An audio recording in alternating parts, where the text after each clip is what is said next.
Many years ago, I was watching a movie late at night in the cinema by myself. Now, the last movie at the cinema finished at 12 a.m.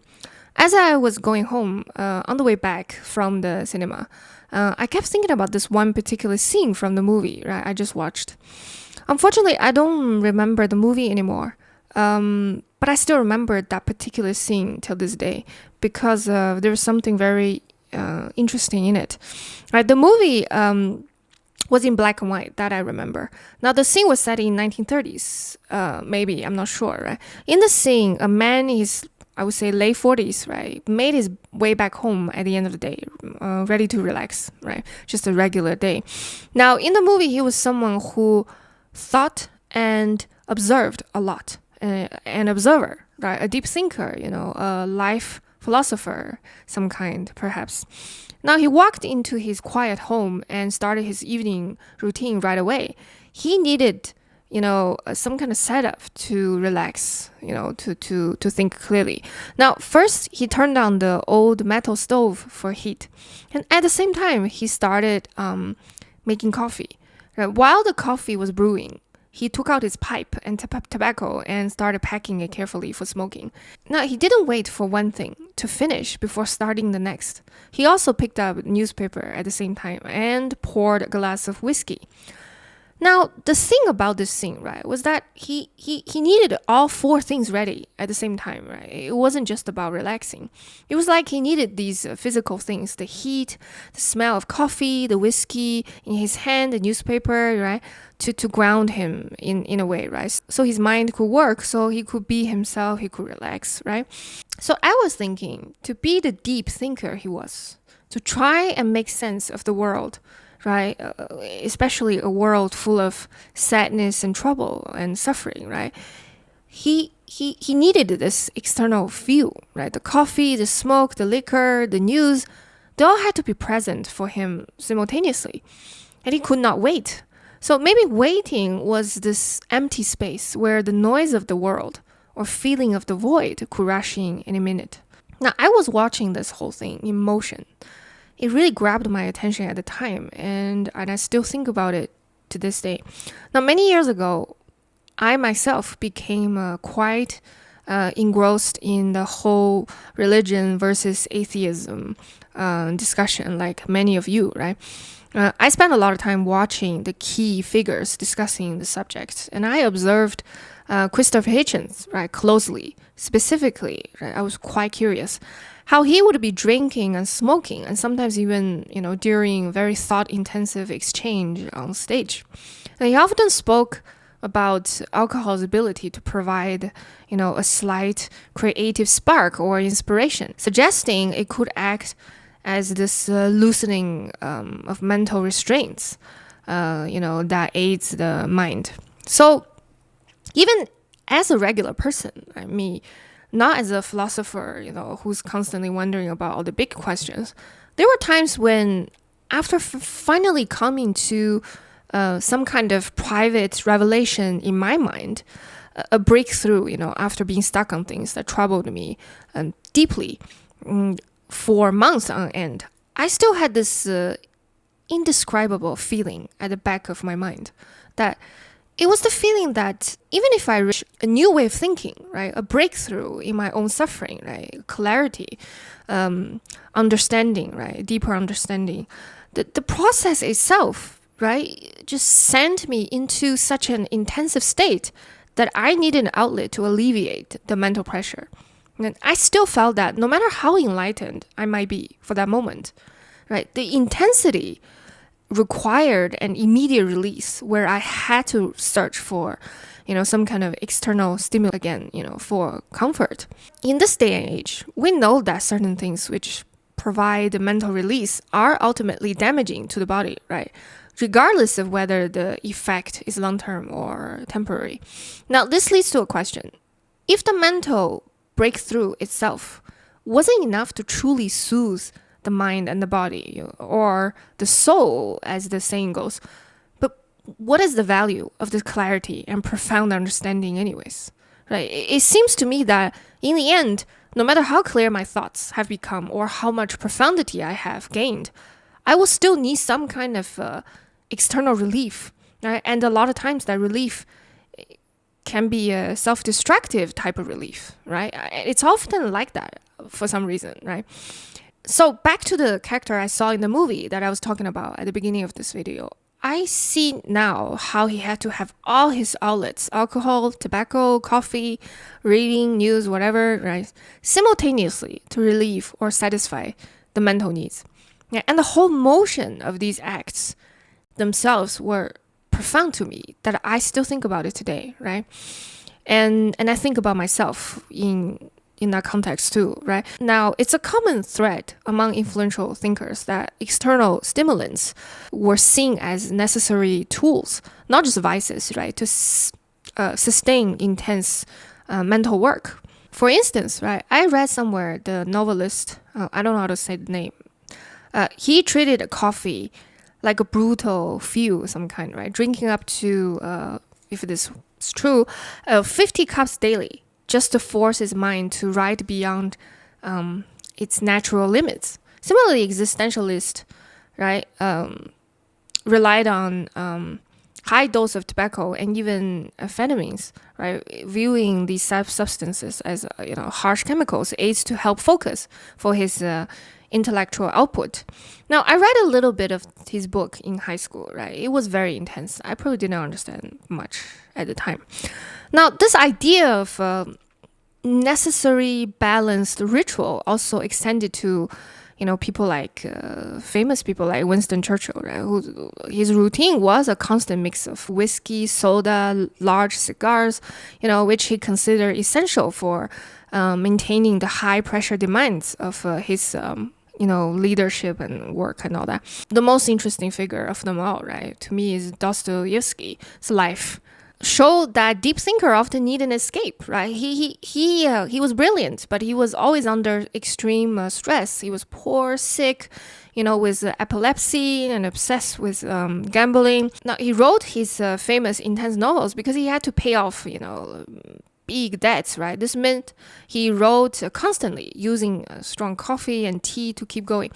Now, the important point is that his intense writing and his intense gambling, I think, were somewhat linked, right? If you read more about his work or, analyzation on his writing, his gambling was a way to get self-destructive relief, right? The extreme pressure from his writing and his financial problems was so great that his gambling addiction became his way to cope. So it was a fast, self-destructive activity that gave him this immediate relief. Now, it briefly shut off the painful thoughts or worries in his head, right? Something like that. But maybe the intense worries and inner chaos were actually fueling his writing, right? That's also possible. Now, I'm not one of those great thinkers, right? But there were many times in my life when the deeper thoughts I had provided, tremendous clarity, yet also paradoxically, I would say paralyzed me. So at that stage, I was very reluctant to rely on self-destructive habits to sustain the thought process. Right? I felt my thoughts had gotten me out of one prison of suffering only to placing me in another, right? I didn't want that. So all these years, I have been thinking about how for many people in this world, that tend to think deeper or a lot more about things, or, you could call it higher level thinking, right? Can actually be self-destructive, I would say it's like a kind of death wish, if you can call it.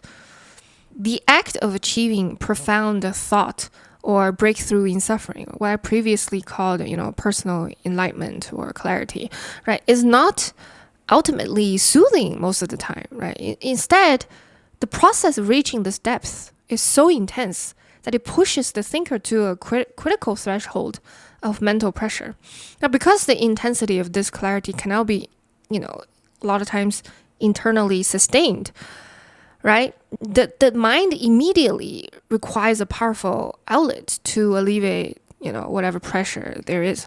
Well, not to mention, I feel people who contemplate suffering a lot are the ones who have truly suffered profoundly themselves, right? Well, that's my observation. So the price of escaping emotional pain through deep thought is paid for with physical or behavioral self-destruction, right? It feels like the pursuit of wisdom, right, becomes this self-inflicted pain in different forms. Right? Are there better ways to engage with inner chaos? Surely whatever the method, right? Contemplation or deep thinking likely won't be entirely skipped, but there must be healthier ways to navigate that process, rather than resigning ourselves to the idea that profundity is, what I call a death wish. Now, things changed when I found the passion of painting for me, right? And now if you look at a lot of extraordinary figures in history, right? A lot of them had a very, I would say, self-destructive habit. I feel the ones didn't. Some of them just went insane. Some of those famous painters, right? They did amazing things that required a higher level of thinking, but sort of they paid with their health, with health or longevity, right? A lot of them didn't live past very old age, but of course it was different time. But even this day and age, right? You will see people who have very deep thoughts and deep thinking, right? A lot of them resort to, unhealthy habits to sustain their mind. But also, people also found out about meditation to deal with this. I do think there's probably some kind of real solution in that.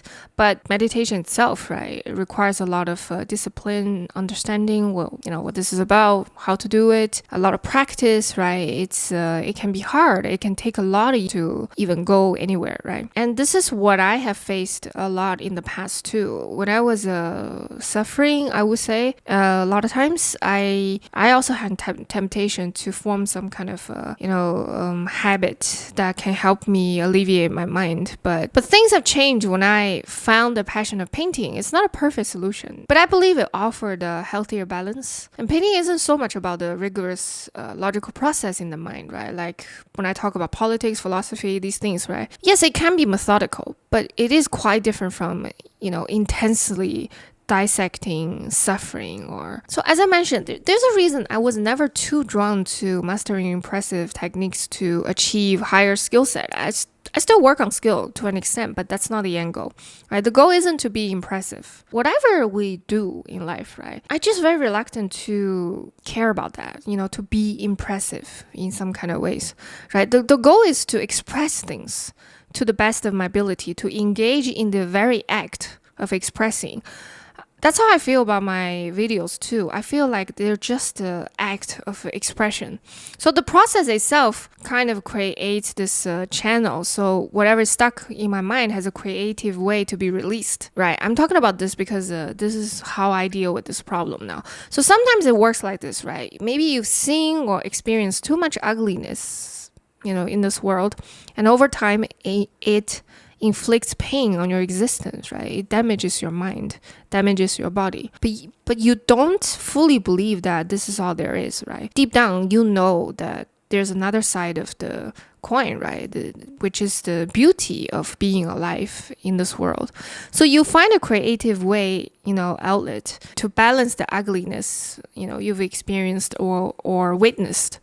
So for a long time, I simply wanted to, for me, paint, these beautiful, dreamy places where you could go and get lost inside, right? Whether I ever truly achieved that, in the end, it doesn't matter. We need to do fewer things to please other people. There are probably a lot of philosophical books on this subject, right? I haven't read them yet, but I should. To me, this is another discussion, sort of, I would call it existential again. To me, like I said, I feel everything is existential, right? So still, this is just what I thought about what I seen in that movie appeared in my mind after all these years, right? Tell me what you think, right? When you faced your own suffering, your own turmoil in life, right? When you reached clarity through thinking, right? Did you need some kind of outlet to alleviate mental pressure, right? And what do you think about that? And why do we function in this way, right? It's a fascinating subject. We can continue this discussion in other videos. I'll keep posting because I've been sick. I have a long COVID. And now I'm feeling better because I'm on medication for my allergy attack. So I will make more videos now. And thanks for watching.